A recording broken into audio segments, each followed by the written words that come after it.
Bueno, chicos, la clase de hoy es de análisis combinatorio. Es la unidad 3 de la materia y lo que vamos a ver es una forma nueva de contar, cómo contar distintos sucesos. Resulta que el análisis combinatorio surgió hace muchísimos años, fundamentalmente impulsado por lo que eran los juegos de azar. ¿Por qué? Porque las personas que jugaban querían saber qué riesgos corrían, especialmente los reyes y todas las personas de plata que tenían matemáticos a su disposición para poder responder estas preguntas. Entonces surgió la teoría de la probabilidad. La teoría de la probabilidad posteriormente es utilizada en distintas especialidades, ahí tienen ingeniería, matemática, agricultura, etcétera.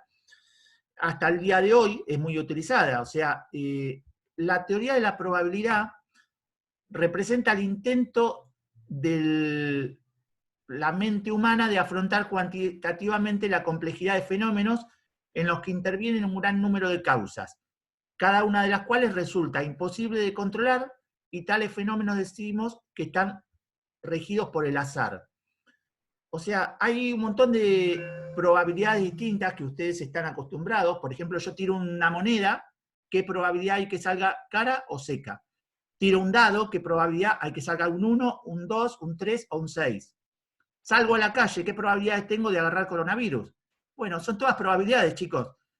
Y evidentemente, nosotros decimos que es al azar, pero no es al azar. Cuando yo tiro una moneda al aire, está totalmente comprobado que la moneda va a caer cara o seca de acuerdo a el ángulo con que yo la tire, el impulso, la fuerza o el impulso que le dé, el viento que haya en ese momento, el rozamiento de la superficie donde caiga, el ángulo con el que cae, etcétera, etcétera, etcétera, y un montón de variables. ¿Qué pasa? Calcular eso es tan, pero tan difícil, que es más fácil decir la probabilidad es un medio y chau. ¿Sí? O sea, la realidad es esa. Eso en una moneda, imagínense en un dado, o imagínense en un proceso mucho más complejo como el que les dije recién de salir a la calle y agarrar una enfermedad. Entonces, surge lo que es la teoría de la probabilidad, ¿sí? Para eso, vemos lo que es estadística. Cuando nosotros decimos que una moneda, si yo la tiro al aire, puede ser que caiga cara o seca, si yo le preguntaría a cualquiera de ustedes cuál es la probabilidad de que caiga cara o la probabilidad de que caiga seca, ustedes seguramente me van a decir un medio, ¿sí? O 0,5 o el 50%. ¿De dónde sale ese valor? Ese valor sale de dividir 1 dividido 2. ¿Y 2 qué es? Es la probabilidad, o sea, es la cantidad de opciones distintas, cara o seca. En un dado, ustedes me dirían un sexto. ¿Por qué? Porque es la probabilidad de que salga, por ejemplo, un 5, y los sucesos distintos que pueden pasar son 6, ¿sí? Porque el dado tiene 6 caras. Entonces la probabilidad decimos que es un sexto. Entonces, evidentemente, yo necesito contar la cantidad de casos. Necesito contar que una moneda tiene cara y seca, necesito contar que un dado tiene tiene una cara con un 1, otra con un 2, un 3, un 4, un 5 y un 6. Pero hay veces que no es tan fácil contar, porque la cantidad de sucesos es muy, muy grande. Entonces, acá dice más o menos lo mismo, ¿sí? Decimos que los procesos son aleatorios cuando no los podemos dominar, pero de antemano podemos sacar una probabilidad de que suceda una cosa u otra. Para eso tenemos que contar la cantidad de sucesos o de posibilidades. Surge a partir de esto el estudio matemático del análisis combinatorio. Nosotros lo primero que vamos a ver es el principio fundamental del contar, ¿sí? Y si yo, por ejemplo, el principio fundamental del contar me dice que si un determinado suceso, operación o acción puede ocurrir de N maneras distintas, y siguiendo a ese suceso, otro puede ocurrir de N2 maneras distintas, y así sucesivamente N3, etc., la cantidad total de sucesos que podrían ocurrir sería N1 por N2 por N3. Bueno, dicho así suena bastante raro, pero vamos a un ejemplo para que vean que esto es muy sencillo. Imagínense que un hombre tiene, para vestirse a la mañana, preparó a la noche 2 pantalones, 4 camisas y 2 zapatos. ¿de cuántas maneras distintas se podría vestir el hombre? Bueno, lo que me dice el principio fundamental de contar es que yo tendría que multiplicar n1 por n2 por n3. O sea, 2 por 4 por 2. Se podría vestir de 16 maneras distintas. ¿Será verdad eso? Y fíjense, acá yo tengo un dibujo. Tengo un pantalón gris y un pantalón azul. Después tengo 4 camisas. Entonces yo me puedo poner el pantalón gris con la camisa roja o el pantalón azul con la camisa roja. Y así sucesivamente mezclar un pantalón con cualquiera de las 4 camisas. Posteriormente, cuando ya elegí un pantalón y elegí una camisa, por ejemplo el gris y el verde, puedo elegir entre 2 calzados distintos, uno naranja y otro verde un poco más oscuro. Entonces, si yo observo acá abajo, tengo 16 muñequitos vestidos de maneras distintas. Eso me ejemplifica rápidamente que el principio fundamental de contar funciona. Y que si yo hubiese tirado esta pregunta en el aula, si estuviésemos en el aula y podríamos interactuar un poco más, capaz que alguno lo hubiese sacado, pero hubiese sido un poco más difícil llegar a este número. Sin embargo, es un número bastante chico y bastante reducido. Bueno, observemos que esto que está planteado así en este dibujo, con el pantalón gris, el pantalón azul y todo el resto de la ropa, tiene como si fuese una forma de árbol. Acá por ahí no se nota bien, pero si esto nosotros lo queremos plantear con otro ejemplo, por ejemplo, un hombre que tiene 3 sacos, 2 corbatas, podrá elegir el principio fundamental de contar, n1 por n2, 6 maneras distintas de usar un saco y una corbata. Para dar una solución gráfica a esto, ¿sí?, hacemos lo que se llama una estructura de diagrama de árbol o diagrama arborescente, que es esto que está acá. Fíjense que yo tengo que elijo 3 sacos, o el saco 1, o el 2, o el 3. Supongamos que elegí el saco 2, que es este que está acá. Una vez que elegí el saco 2, puedo elegir la camisa 1 o la camisa 2, o la corbata 1 y la corbata 2. Y acá al final observemos que se puede ver no solo la cantidad de sucesos, o sea que me puedo vestir de 6 maneras distintas, sino de qué manera me puedo vestir en cada uno de los momentos. ¿Sí? Una cosa que yo tengo que observar y que es muy importante de este diagrama arborescente es que es simétrico. O sea, yo tengo 3 ramas. De cada una de las ramas salen 2 ramas. Entonces yo no necesito dibujar todo el árbol. Con dibujar, por ejemplo, la parte de arriba podría saber, ¿sí?, cómo sigue el árbol o cómo se comporta. Nosotros vamos a ver el análisis combinatorio que se refiere a las distintas posibilidades de organizar subconjuntos de un conjunto dado. Yo, por ejemplo, tenía recién el conjunto de camisas, corbatas y zapatos. Entonces, bueno, ¿de cuántas maneras lo puedo organizar? Bueno, siguiendo determinadas restricciones particulares para cada problema, yo quiero organizar un conjunto en subconjuntos dados. Y teniendo en cuenta algo muy importante es si los valores se pueden repetir o no. ¿A qué me refiero con si se pueden repetir o no? Imagínense que yo les digo, vamos a hacer banderas, y tenemos tela blanca, celeste y roja. Bueno, yo puedo hacer una bandera blanca, celeste y roja, pero no podría hacer una bandera blanca, celeste y blanca. ¿Por qué? Porque estoy diciendo que no se podrían repetir. Y obviamente la cantidad de banderas que voy a hacer al final de todo va a ser distinto el número si puedo repetir los colores o si no los puedo repetir. Y además tener en cuenta cuántos colores tomo. Puedo tomar un color solo, 2 colores, 3 colores o más. ¿Sí? ¿Qué pasa? Nosotros lo que vamos a ver en este curso es solamente combinatoria simple. ¿Qué quiere decir combinatoria simple? Que no se pueden repetir los elementos. Eso es lo que vamos a ver en el curso de álgebra de primer año. Ustedes más adelante van a ver en segundo año, en alguna otra materia, combinatoria con repetición, que es muy utilizada para otros problemas, pero bueno, nosotros este año no lo vemos. Antes de arrancar vamos a hacer una definición, algo que ustedes más o menos ya conocen, y que es el factorial de n. El factorial de un número es, el factorial de 1 es 1, el factorial de 2 es 2 por 1, que da 6. El factorial de 3 es 3 por 2, perdón, el factorial de 2 es 2 por 1, que da 2. El factorial de 3 es 3 por 2 por 1, que da 6. El factorial de 4 es 4 por 3 por 2 por 1, que da 24. El factorial de 5 es 5 por 4 por 3 por 2 por 1. Bueno, yo podría seguir así, pero en definitiva, el factorial de un número cualquiera, n, es ese número n por el anterior, por el anterior, por el anterior, por el anterior, así, hasta llegar a 1. Esa es la definición de factorial, ¿sí? Yo tengo que al número factorial se le llama factorial de n y se representa por, ¿qué es lo que tengo escrito acá? Déjenme ver. Se representa por n factorial, ¿sí? Es simplemente una forma de escribirlo. Como un caso particular que no responde a esta lógica que les dije recién, tiene una demostración que no la sé y no me interesa que ustedes la sepan, el factorial de 0 es 1, ¿sí?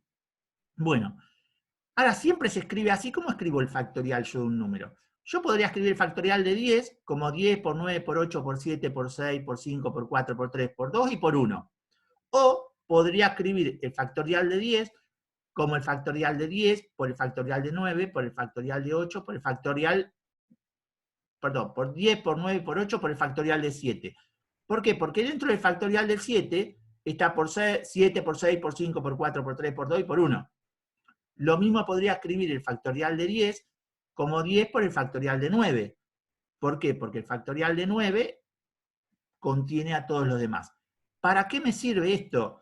Me va a servir para que cuando yo tenga cuentas, por ejemplo, el factorial de 15 dividió el factorial de 12, yo en el numerador podría desarrollar 15 por 14 por 13 por 12, abajo tengo el factorial de 12, y podría simplificar esto. Entonces, en definitiva, me queda 15 por 14 por 13. ¿Sí? Por eso es que tenemos que aprender esta forma de escribir el factorial.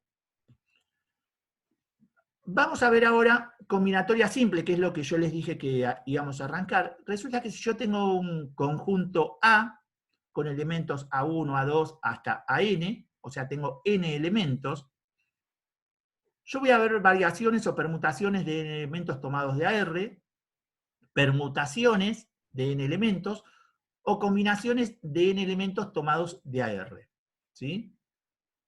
Vamos a arrancar con las variaciones o permutaciones de N elementos tomados de AR.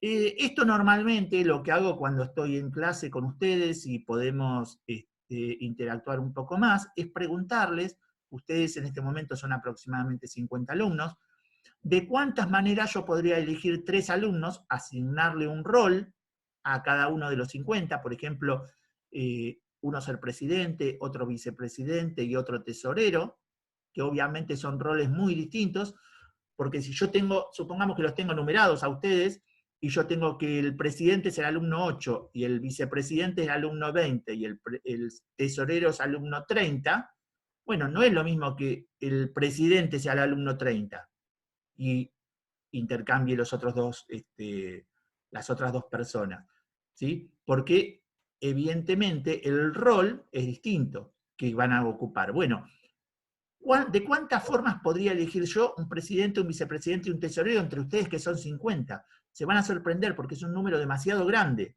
¿sí?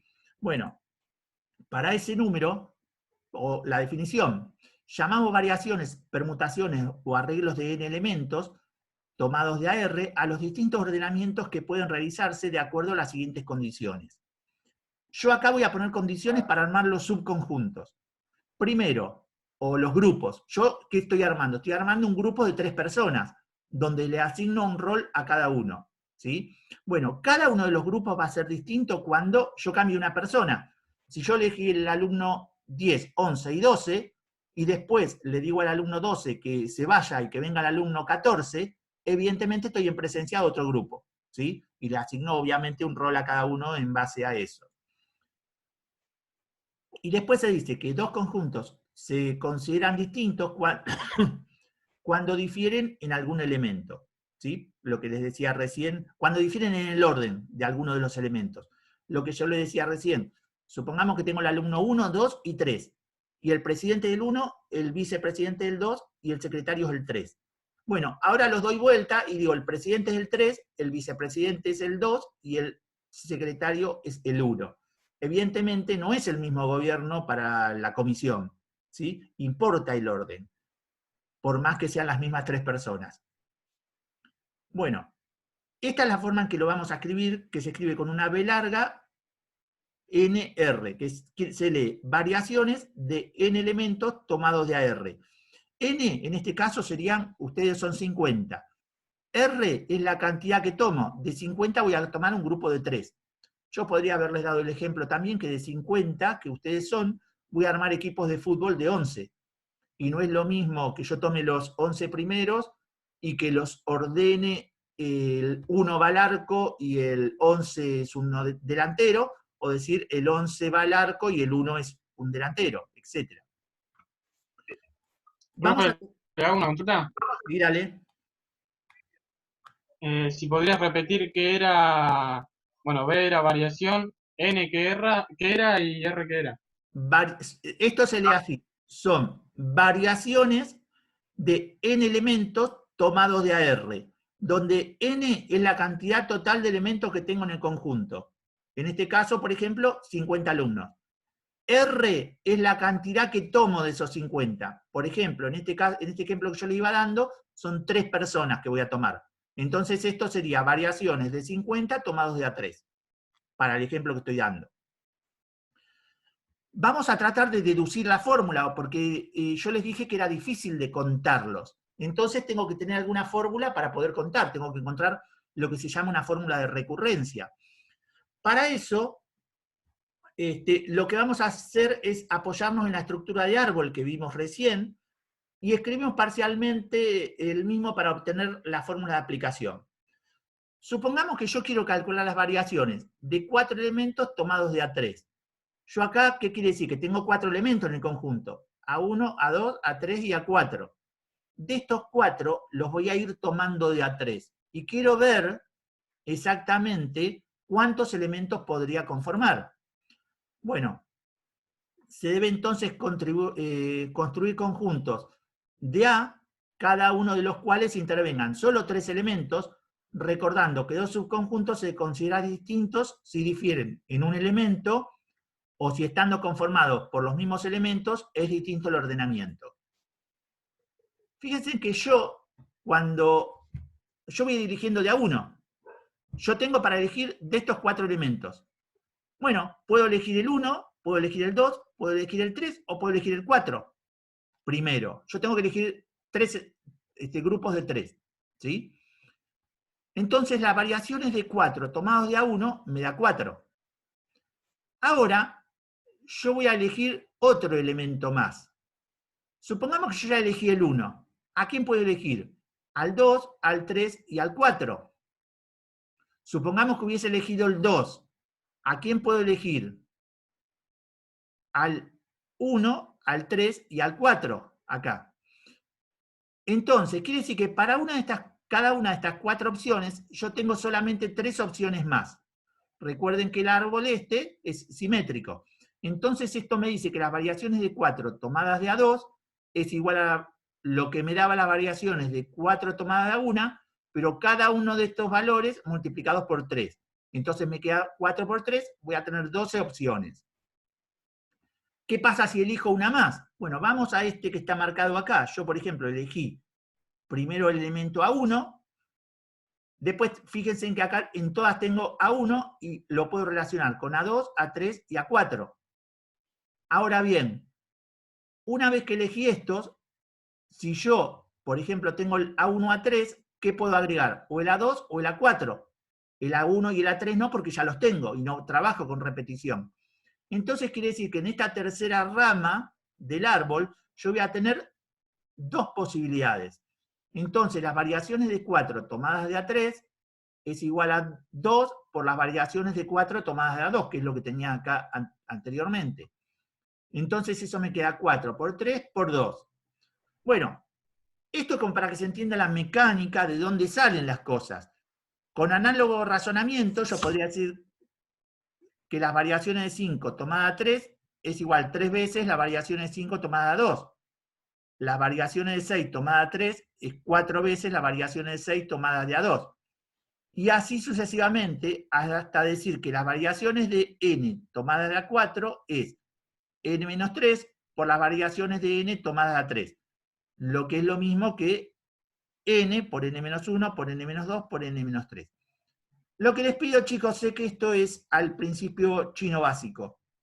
Traten de mirarlo, traten de leerlo en el apunte y la clase que viene vamos a retomar con las dudas.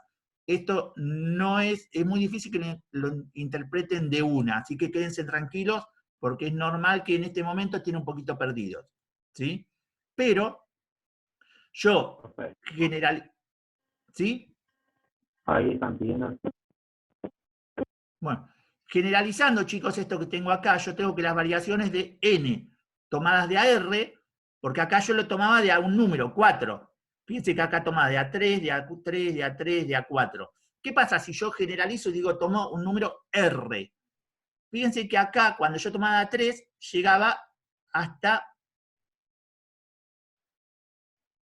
cuando en este que está generalizado, cuando tomo de A3, n-2. Cuando tomo de A4, n-3. Cuando tome de AR, voy a llegar hasta n menos R-1. ¿Sí?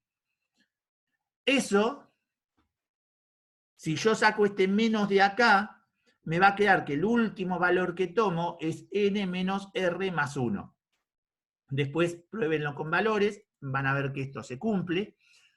Pero lo importante es que yo a esto que tengo acá, que es lo que teníamos en la hoja anterior, lo voy a multiplicar y dividir por n menos r factorial. Entonces resulta que esto que tengo acá en amarillo, acá lo escribí en blanco, ¿sí? Y fíjense que lo multiplico por n menos r factorial y lo divido por n menos r factorial. En definitiva lo estoy multiplicando por 1. No le estoy cambiando nada. Pero si miro el numerador, ¿qué tengo? Tengo un número, n, por el anterior, por el anterior, por el anterior, así sucesivamente, por un número intermedio que es n menos r más 1. ¿Y este quién es? N menos r. El que le sigue a este para abajo. Porque ¿quién es el anterior de n menos r más 1? Y el anterior es n menos r. Y como tengo factorial, esto va a seguir, seguir, seguir, ¿hasta dónde? Hasta el 1. Entonces, en definitiva, en el numerador, yo puedo afirmar que tengo n factorial. Entonces, reemplazo el numerador por lo que vale el numerador y el denominador lo dejo como está y llego a esta fórmula, que es la fórmula de recurrencia para calcular las variaciones. ¿Sí? Lo que vimos recién, chicos, es una deducción, entra solamente en la teoría, no entra en la práctica. Para calcular, para la práctica, lo único que ustedes tienen que saber es esta fórmula que está acá abajo. Lo que vimos recién es cómo llegamos a esta fórmula. ¿Sí? Lo estudian tranquilos, lo leen, pero no necesitan saber todo lo que vimos recién para aplicarlo en la práctica. Para aplicar en la práctica, lo único que tienen que recordar es esta fórmula que está acá. Ahora bien, vamos a un ejemplo para tratar de bajar esto un poco a la tierra. Yo hace un rato les decía que en el aula somos 50 alumnos. ¿De cuántas maneras puedo elegir un responsable, por ejemplo, administrar los micrófonos, un encargado de grabar la videoconferencia y un alumno que enviará el link de clase por mail a todo el resto de los compañeros? Bueno, evidentemente las tareas son totalmente distintas, ¿sí? Entonces, yo voy a hacer las siguientes consideraciones. Primero elijo 3 alumnos y conforman un grupo. Si cambio uno de los alumnos, para mí es otro grupo. Lo siguiente, considero que las tareas son distintas, por lo cual no es lo mismo que los micrófonos los administre un alumno u otro, como tampoco es lo mismo que mande el mail uno u otro o que administre la grabación uno u otro. Entonces, yo para este ejercicio en particular considero de que las tareas son distintas. Ahora bien, háganse una idea ustedes, chicos, de cuántos grupos yo podría formar. Piensen ustedes un número. Y ahora van a ver si están cercanos o alejados de ese número. Bien, de acuerdo a esto, a estas consideraciones que yo hice, estos son variaciones de 50 tomados a 3, porque la cantidad de alumnos son 50, la cantidad que tomo son 3. Entonces, yo tengo variaciones de 50 tomado a 3, la fórmula que vimos recién es n factorial sobre n menos r factorial, quiere decir que esto es 50 factorial sobre 50 menos 3 factorial, aplicando la fórmula, reemplazando los valores. Me queda 50 factorial sobre 47 factorial. Esto da números demasiado grandes. Tengan presente que si ustedes quieren sacar el factorial, la calculadora habitualmente se los da, pero se los da solamente hasta el número 69. Si ustedes intentan sacar el 70, 75, el 80 factorial, la calculadora les tira un error. ¿Por qué? Porque no calcula números tan grandes, ¿sí? Entonces, evidentemente es importante simplificar de alguna manera los cálculos. Bueno, ¿cómo simplifico esto? Hago la cuenta, entonces hoy yo les mostré que yo el 50 factorial lo puedo escribir como 50 por 49 por 48 por 47 factorial, que es lo que tengo en el denominador. Entonces, ahora simplifico numerador y denominador, y en definitiva me queda 50 por 49 por 48. Y eso me da 117.600 formas distintas de elegirlos a ustedes. ¿Qué pasó? Perdón, se me fue.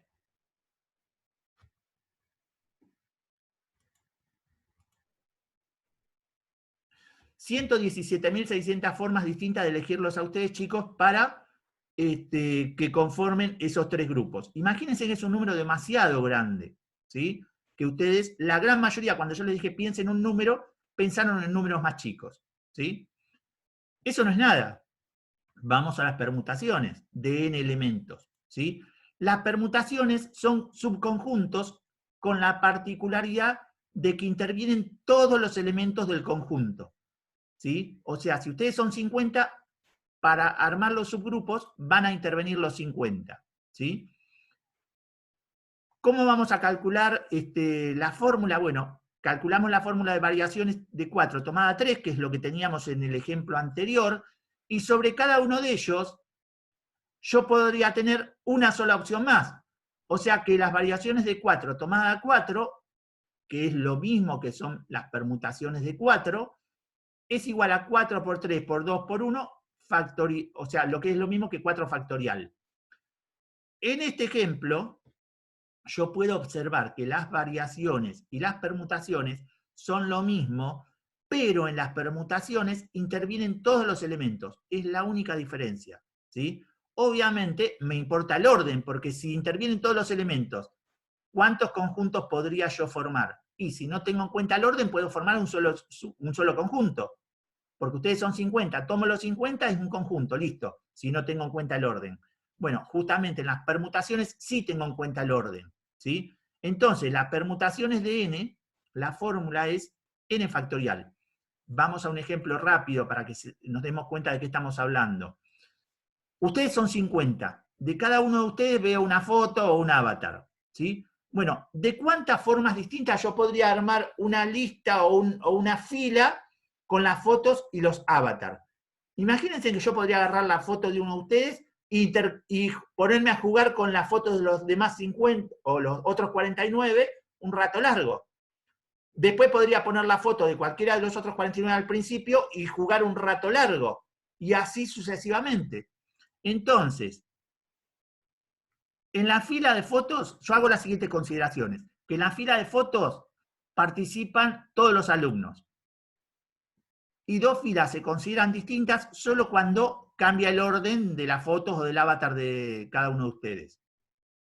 De acuerdo a esas consideraciones, estoy en presencia de permutaciones. ¿Qué sería? Permutaciones de 50, porque yo dije que eran 50, ¿sí? Permutaciones de 50 igual a 50 factorial, y acá abran bien los ojos, porque es 3.041 por 10 a la 64. O sea, esto quiere decir que tengo 3 y 64 ceros. Imagínense en el número, es gigante, es imposible, y somos 50, imagínense si ponemos un número un poco más grande. Entonces, ¿qué pasa? La posibilidad, porque esto todo arrancó con la teoría del juego, la posibilidad de ganar apostando a un orden predeterminado de los avatar o de las fotos de ustedes, si yo digo el orden que va a salir va a ser este. Bueno, el orden va a ser 1 sobre 3 y 64 ceros. Es prácticamente imposible. Esto es lo que me da la posibilidad de conocer la cantidad de subconjuntos que yo podría formar. Lo último que vamos a ver por hoy, y lo que voy a hacer, chicos, es terminar este tema. El tiempo seguramente se nos va a acabar, pero quiero terminar de grabar el video, así lo subo después a la página. Lo último que tengo es las combinaciones de n elementos tomados de AR. ¿Qué diferencia tienen las combinaciones? Bueno, las combinaciones tienen de diferencia que yo acá no voy a tener en cuenta el orden, ¿sí? Simplemente voy a tener en cuenta la cantidad de elementos. ¿Para qué ejemplo me sirve esto? Supongamos que yo les digo, estuviésemos en el aula, y digo, chicos, por favor, el alumno 1, 2 y 3 vayan al aula de al lado y traigan sillas, porque faltan sillas, ¿sí? Hay gente parada. Bueno, que yo diga al alumno 1, 2 y 3, vayan al aula del lado y traigan sillas, o que diga al alumno 3, 2 y 1, vayan al aula del lado y traigan sillas, o que diga al alumno 2, el 1 y el 3, vayan al aula del lado y traigan sillas, en definitiva, el conjunto o el grupo de alumnos que va a ir al aula del lado a traer sillas es el mismo. Entonces, acá no me importa el orden en que yo los enuncie, el grupo es el mismo. Ese es el concepto de las combinaciones, ¿sí? Entonces, ahora lo que yo tengo que encontrar es la fórmula de recurrencia para poder calcular esas combinaciones. Para eso, lo que hago es suponer que tengo un grupo o un conjunto de 4 elementos, y yo quiero sacar las combinaciones, que se escriben combinaciones de n elementos tomadas de AR, o sea, 4 tomados de A3, los 4 elementos son estos 4 que están acá. Bueno, en este caso en particular, como el conjunto es chico, yo les puedo afirmar que las combinaciones posibles son estas que están acá abajo. Son 4 opciones nada más. Tomo el elemento 1, 2 y 3, o el 1, 2 y 4, o el 1, 3 y 4, o el 2, el 3 y el 4. Si quieren después lo pueden repasar, van a ver que no existe ninguna otra posibilidad de tomar 3 elementos, ¿sí? Con la condición de que los grupos sean distintos solamente si cambia un elemento. Pero bueno, ¿esto para qué me ayuda a encontrar la fórmula? Bueno, estos son los 3 conjuntos que yo encontré recién, ¿sí? A partir de estos subconjuntos voy a escribir las permutaciones de cada uno de ellos. O sea, voy a escribir estos 4 conjuntos en fila, son estos 4 que tengo acá al principio, y de cada uno de ellos escribo las permutaciones. Que las permutaciones, ¿qué eran? Eran los mismos elementos, pero cambiados el orden, ¿sí? ¿Para qué me sirve esto? Bueno, me sirve porque yo ya conocía el número de permutaciones. Permutaciones de 3, ¿qué era? Era 3 factorial, lo vimos recién. 3 factorial es 6. 1, 2, 3, 4, 5, 6 elementos para este primer grupo. Para el segundo tengo otros 6, para el tercero tengo otros 6, para el siguiente tengo otros 6. Ahora, esto que tengo acá es lo mismo que tengo arriba, que son las combinaciones de 4 tomadas a 3. ¿Sí? En definitiva, yo podría decir que todo este conjunto, si tomo todos los elementos, ¿qué son? Y son las variaciones de 4 tomadas a 3. Porque yo tengo todos los conjuntos donde hay al menos un elemento distinto, o todos los conjuntos donde hay un orden distinto. Entonces, a partir de esto yo puedo sacar una relación. ¿Qué relación voy a hacer?